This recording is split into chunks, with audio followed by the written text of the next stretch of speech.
السلام علیکم ورحمۃ اللہ وبرکاتہ نحمده ونصلی علی رسولہ الکریم اما بعد۔ آج کا سبق سن لیجئے۔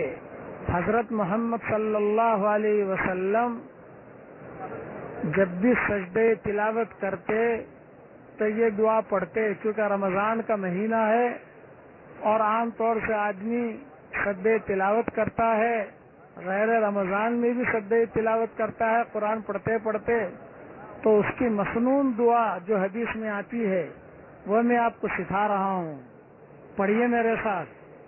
سجد وجہی للذی خلقہ وصورہ وشق سمعہ وبصرہ بحولہ وقوتہ فتبارک اللہ احسن الخالقین۔ یہ دعا حضور صلی اللہ علیہ وسلم نے زندگی میں کبھی بھی نہیں چھوڑی ہے۔ سجدے تلاوت کرتے تو یہ دعا پڑھتے۔ سجدے تلاوت کی مسنون دعا یہ ہے۔ یہ ابو داؤد میں بھی ہے، ترمذی میں بھی ہے، نسائی میں بھی ہے اور مشکات میں بھی ہے، اور دوسری کتابوں میں بھی یہ دعا آتی ہے۔ عام طور سے یہ دعا لوگوں کو معلوم نہیں ہوتی، اس لیے یہ دعا یاد کر لیجئے، اپنے بچوں کو بھی یاد کروا دیجئے تاکہ حضور صلی اللہ علیہ وسلم کی سنت کے مطابق ہمیں عمل کرنے کی توفیق ہو، ہم عمل کریں، دعائیں وہ مانگیں جو حضور صلی اللہ علیہ وسلم نے مانگی ہے۔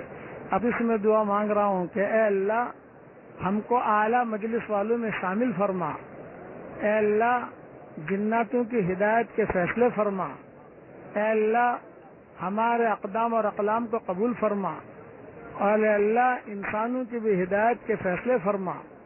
اے پہاڑوں کے وزنوں کو جاننے والے، اے سمندروں کے پیمانوں کو جاننے والے، اے ہواؤں کے رخوں کو مقرر کرنے والے، اے کبے کے بچے کو اس کے گھونسلے میں روزی پہنچانے والے، اے ٹوٹی ہوئی ہڈی کو جوڑنے والے، اے دلوں کے خیالات کو پڑھنے والے، اے بارش کے قطروں کی تعداد کو جاننے والے، اے درختوں کے پتوں کی تعداد کو جاننے والے، اے وہ پاک ذات رات کا اندھیرا بھی آپ کی تعریف بیان کرتا ہے، اے وہ پاک ذات دن کا اجالا بھی آپ کی تعریف بیان کرتا ہے، اے وہ پاک ذات چاند سورج ستارے بھی تیری تعریف بیان کرتے ہیں، اے وہ پاک ذات ہم کہ چونٹیاں بھی تیری تعریف بیان کرتی ہیں، اے وہ پاک ذات کہ سمندروں کی تہ میں آپ نے جو مخلوق پیدا کی ہے وہ بھی آپ کی تسبیح بیان کرتی ہے، اے وہ پاک ذات کہ وادیوں اور گھاٹیوں میں جو ذرات ہیں وہ بھی آپ کی تعریف بیان کرتے ہیں، اے وہ پاک ذات آپ کے ملک میں آپ کا کوئی شریک نہیں، اے وہ پاک ذات کہ آپ کو کسی کا دروازہ کھٹکھٹانے کی ضرورت نہیں، اے سب کی دعاؤں کو سننے والے آپ سب سے پہلے ہیں، آپ سے پہلے کوئی چیز نہیں، آپ سب سے آخر ہیں، آپ کے بعد کوئی چیز نہیں، آپ دلائل کے اعتبار سے اتنے ظاہر ہیں کہ آپ سے زیادہ ظاہر کوئی چیز نہیں، آپ اپنی ذات کے اعتبار سے اتنے چھپے ہوئے ہیں کہ آپ سے زیادہ کوئی چیز چھپی ہوئی نہیں ہے۔ ہم آپ سے دعا مانگتے ہیں کہ ہم کو تقوی کا توشہ عطا فرما۔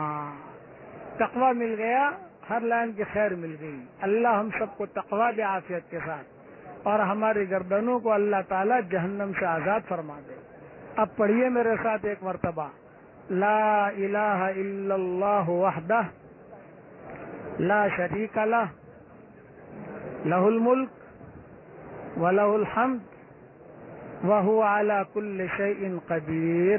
دیکھیں میں نے اتنا پڑھا، آسمان کے سارے دروازے کھل گئے الحمدللہ، اور اللہ تعالیٰ دیکھ رہے ہیں، جو دعا مانگو قبول کریں۔